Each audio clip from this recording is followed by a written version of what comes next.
Is EMDR psychotherapy the same thing as the emotional freedom technique? The answer is equivocally no. No. I am not a trained person in the emotional freedom technique, so I'm going to speak about it somewhat as an observer, but I am a certified EMDR psychotherapist, so I can speak to that. There certainly is stimulation going on in both therapeutic techniques. Tapping, particularly tapping of spots and centers. The emotional freedom technique, as I understand it, is based on a Eastern philosophy meridian theory that says that there are spots in the body which are related to various emotional, neurological processing points. And that in the talking about and giving permission to identify emotional feelings and using subsequent stimuli in these particular centers, that it gives a facilitative permission to begin to process and resolve emotional content.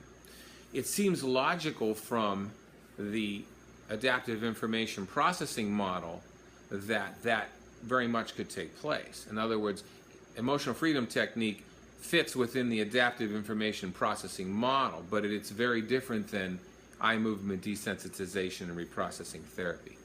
I think one of the fundamental differences from my perspective is that the emotional freedom technique gives permission to start processing, but does not give a lot of training in how to manage the processing, and doesn't do much to come back and reevaluate the processing or to strategically and systematically process memories across a developmental lifespan in an organized, therapeutic, and systematic way.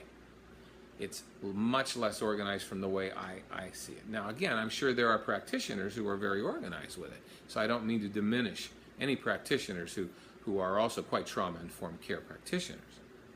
EMDR is more organized with it, and it not only gets the processing going, but then carries the processing systematically through a resolution process into narrative. Once processing is going, how does it keep going? Or does it end in the session? Good question. It keeps going. Once you get digestion moving, it keeps going.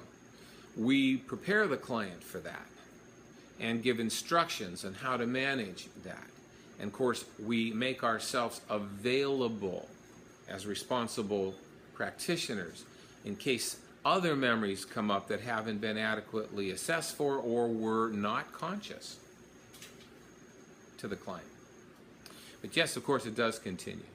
You know, I'll always use the metaphor where when we're done with a session, this metaphor I use, we're taking the cake out of the oven, but it's going to continue baking for a while. And sometimes it might even throw up a few cupcakes. Some additional memory channels, as Francine Shapiro would say, have opened up. And these are really what the brain is telling us it wants to work on next. That's not necessarily a bad thing if adequate preparation has been done. And again, that's a difference between EFT and EMDR. EMDR focuses intensely on preparation phase and on professional level interveners to implement this neurologically oriented treatment.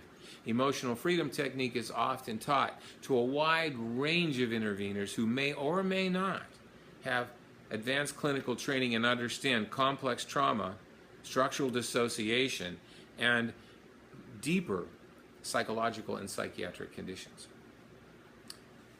Also, the research base behind EMDR is comprehensive and thorough. It's not yet so under the emotional freedom technique, although I do believe the butterfly technique